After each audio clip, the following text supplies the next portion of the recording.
munsi wakurikiyeho Yesu yagiye mu ngoro maze ahindura ameza y'abacuruzi n'intebe z'abacuruzi abihindura inzige, abashinja guhindura ingoro inzu y'amasengesho ikaba ubwihisho bw'abambuzi. Mu gice cya 13 cya Mariko, Yesu yahanuye ku ngoro y'i Yerusalemu ati nta n'ibuye rizasigara hejuru y'irindi, kandi ku bibazo byinshi bizagera ku bigishwa be, ariko yabahumurije ko ibi ari ibimenyetso by'uko ubwami bw'Imana buri hafi kuza. Matayo na Mariko bavuga ko abamurwanyaga bamushinje kuvuga ko ashaka gusenya ingoro. Gusa tugomba kumenya ko ibi byanditswe bine byemewe byanditswe nyuma y'imyaka myinshi ingoro y'i Yerusalemu yarasenywe. Ingoro ya kabiri y'i Yerusalemu yasenywe n'Abaroma mu mwaka wa 70 mu gihe cya Anno Domini, mu gihe cy'intambara y'Abayahudi izwi cyane. Bityo ubwo Matayo, Mariko, Luka ndetse na Yohana bavugaga ko Yesu yahanuye gusenywa kw'ingoro, bari bafite ubumenyi ku byabaye nyuma y'imyaka nka 40 ugereranyije n'igihe cya Yesu Kristo.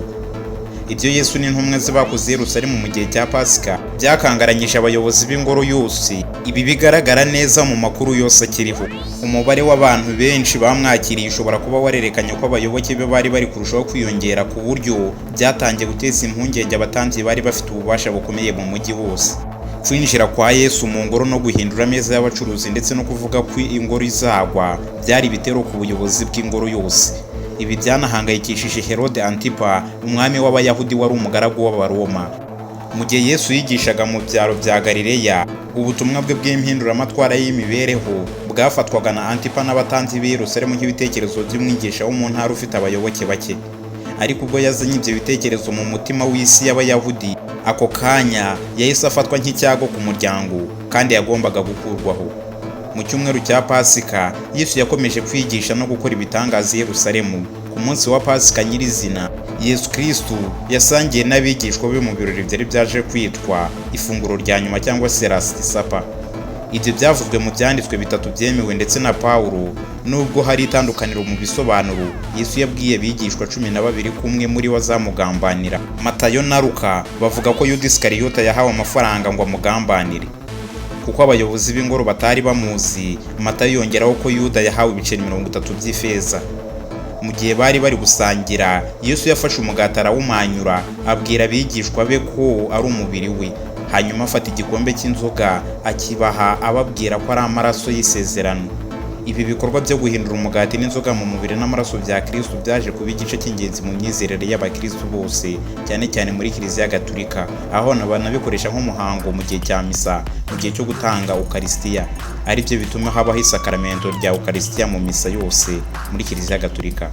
Nyuma y'ifunguro rya nyuma, Yesu ntiyagerageje guhunga i Yerusalemu, ahubwo yajyanye n'abigishwa be gusengera ku musozi, asengera mu busitani bwa Getsemani. Yari afite agahinda kenshi, anenga abigishwa be kuba bari biryamiye mu gihe bakagombye gusenga. Abayobozi baramusanze, nabo baramutwara, nuko nawe yishyira mu maboko yabo aragenda. Yesu yabajijwe n'umutambyi mukuru w'i Yerusalemu wamushinje kwivuga nk'Imana cyangwa se blasphemy, akamusabira urupfu. Nubwo impamvu nyayo ishobora kuba yari ugushaka kubungabunga umutekano rusange, icyemezo cyemejwe n'urukiko rw'abatambyi maze bamushyikiriza Ponsiyo Pilato, umuyobozi w'Abaroma muri Yudeya. Ibyanditswe bigaragaza ko Pilato yabonye Yesu nk'umuntu utari ufite icyaha, ariko akemera ibisabwa n'abatambyi n'imbaga y'Abayahudi bari aho ngaho, maze ategeka ko Yesu abambwa. Iyi nkuru yerekana Pilato nk'utarifuzaga kwica Yesu Kristo, ariko igashyira icyaha ku Bayahudi bose. Abayobozi b'itorero rya mbere ry'Abakristo bari abanyamahanga aho kuba Abayahudi. Bashakaga kwitandukanya n'Abayahudi kubera intambara nyinshi bari barakoze n'Abaroma hagati mu mwaka 66 ndetse no 135 mu gihe cya Anno Domini. Bityo byari uburyo bwo kwerekana ko Abakristo ari idini ritandukanye n'Abayahudi kandi ko bari inshuti z'Abaroma. Ibi byaje gutuma Abayahudi bashinjwa urupfu rwa Yesu Kristo mu byanditswe, bikaba intandaro y'urwango rw'Abayahudi cyangwa se antisemitisme rwakomeje mu mateka y'Abakristo. Ku wa gatanu ku itariki ya 15 Nizani, Yesu yajyanywe hanze y'umujyi hamwe n'abandi bantu babiri bari bagiye kubambwa. Abambwa ku musozi wa Golgota nk'uko Matayo na Mariko babivuga. Ahagana saa 9 Yesu yaravuze ati, Mana yanjye, Mana yanjye, niki gitumye unyihorera? Niki gitumye untererana? Ibi bishobora kuba byari ugusaba Imana kurangiza imibabaro ye, cyangwa yari yizeye ko Imana izamurengera ikamushyiraho nk'intumwa yayo hano ku isi. Ariko ubwo yakomezaga kubabazwa ku musaraba, yamenye ko ibyo yizeraga bitari byo, maze abivugira mu gahinda bidatinze. Yesu w'i Nazareti barapfuye. Umugenzo w'Abakristo uvuga ko umwe mu bayoboke be ari we Yosefu w'i Arimataya, wari umukire ushobora kuba yari afite imibanire n'ubutegetsi n'ingoro, yabonye uburenganzira bwo gukura umurambo we ku musaraba no kumushyingura mu mva afashijwe n'abagore bari abayoboke ba Yesu Kristo. Bamushyinguye vuba kuko isabato yari hafi kugera.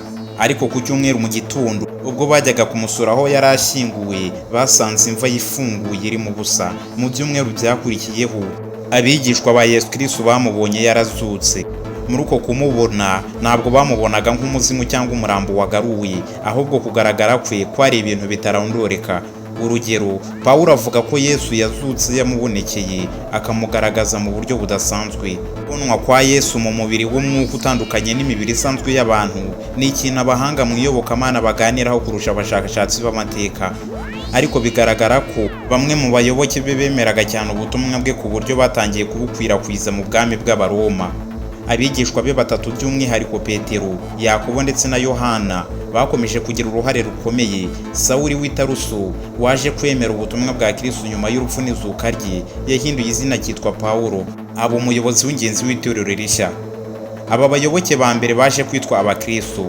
Mu gihe gito baretse kugerageza guhindura Abayahudi bagenzi babo, ahubwo batangiye kwamamaza ubutumwa mu banyamahanga bo mu bwami bw'Abaroma. Baje kugira abayoboke benshi mu burasirazuba bwa Mediterane, kandi mu ntangiriro z'ikinyejana cya kabiri muri Anno Domini hari amatorero menshi y'Abakristo mu bice nka Anatoliyo mu burengerazuba bwa Turukiya ndetse no mu Bugiriki. Ariko byari mu kinyejana cya gatatu muri Anno Domini ubwo ubwami bw'Abaroma bwari mu bibazo bikomeye bya politiki, ubukungu ndetse n'imibereho, ku itorero ry'Abakristo ryatangiye kugira abayoboke benshi cyane. Hakurikiyeho imyaka igera kuri 50 y'akarengane gakomeye gakorwa n'Abaroma. Ibi byabaye kuva ku mwami Decius mu mwaka wa 249 muri Anno Domini kugeza ku mwami Diocletian watangije akarengane gakomeye mu mwaka wa 303 mu gihe cya Anno Domini. Nyuma yaho umwami Constantino yabonye aho ibintu byerekeza, atanga Edict of Milan mu mwaka wa 313 muri Anno Domini, yemerera Abakristo kubaho mu mahoro, hanyuma atangira gushyiraho ubukristo nk'idini ry'igihugu ry'Abaroma. Mu kinyejana cyakurikiyeho ubukristo bwari bwararushijeho gukwira isi yose y'Abaroma. Idini rya kera ry'Abagiriki n'Abaroma ryari riri mu marembera, bityo itsinda rito ry'Abayahudi b'inyangamugayo ryaje kuba idini ryigaruriye isi y'Abaroma yose. Yesu Kristo ni umuntu utangaje, atandukanye n'abantu benshi bavugwa mu isezerano rya kera. Bamwe abahanga bibaza niba barigeze kubaho.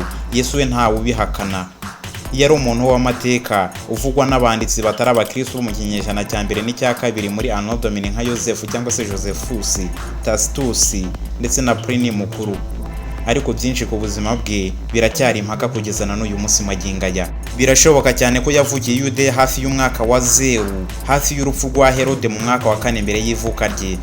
Yakuriye i Nazareti, abaho ubuzima busanzwe kugeza afite imyaka 30, ubwo yatangiye umurimo nk'umwigisha w'idini ufite ubuhanga, umwe muri benshi bari muri Yudeya mu gihe cy'Abaroma. Yagize abayoboke bake ariko bizerwa. Ubutumwa bwe bwo kuzamura abakire no guhindura imiterere y'imibereho ya Yudeya byarakangaranyije cyane, bikanguranya abayobozi n'ibingoro y'i Yerusalemu ku buryo byafashe icyemezo cyo kumurwanya ubwe ndetse n'abayoboke be basuraga ingoro mu cyumweru cya Pasika. Ahagana mu mwaka wa 30 muri Anno Domini, nyuma yo kumucira urubanza, Pontiyo Pilato yemeye ko abambwa vuba. Nyuma yaho abayoboke be bavuze ko bamubonye yazutse, ko Yesu ari umwana w'Imana, igice cya Trinite kigizwe n'Imana, Umwuka Wera. Inkuru ya Yesu nyuma yaho ni inkuru y'itorero rishya ryavukaga. Bamwe bavuga ko ishusho rye ryaje guhindurwa n'abayobozi b'itorero rya mbere mu kinyejana cya gatatu n'icya kane muri Anno Domini, bahitamo inkuru zimwe mu buzima bwe kugira ngo zifashe kubaka idini rishya. Bityo Yesu w'amateka biragoye ko twamutandukanya na Yesu wagaragajwe n'ababyeyi b'itorero. Ariko nubwo bimeze bityo ntawabihakana. Yesu yagize uruhare rukomeye mu mateka n'idini kugeza na n'uyu munsi magingo aya. Ikibazo gisigaye ni iki ngiki: Yesu yari umwana w'Imana koko, cyangwa yari umwe mu bahanuzi b'Abayahudi b'Abamesiya benshi bari muri Yudeya mu gihe cy'Abaroma barwanyaga ubutegetsi bw'Abaroma n'ubw'abayobozi b'ingoro i Yerusalemu bayoboraga mu kinyejana cya mbere cya muri Anno Domini? Inkuru z'amateka za Yesu Kristo ziracyari amayobera kandi zizakomeza kuba amayobera, kuko biragoye ko wasobanukirwa imigambi y'Imana ku buzima bwacu bwa buri munsi. gusa icyo ugomba kumenya ni uko Yesu ari umwana w'Imana. Amateka hano tumaze kumva arabigaragaza kandi abigaragaza neza cyane, ahubwo icyo tugomba gukora ni ugukurikiza inzira ze zose, tukagendera mu rukundo rwe dukurikiza imigenzereze ye yose nk'uko yabigenzaga. Aya yari amayobera matagatifu, kandi inkuru za Yesu Kristo n'amateka ye bizakomeza kuyoberana kugeza iteka ryose, kandi tuzakomeza kumwubaha.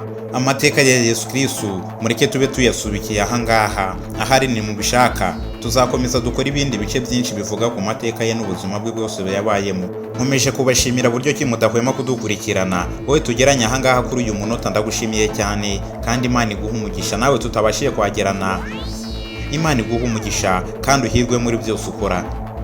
Aya yari amateka ya Yesu Kristo. Iyi ni Freedom Empire.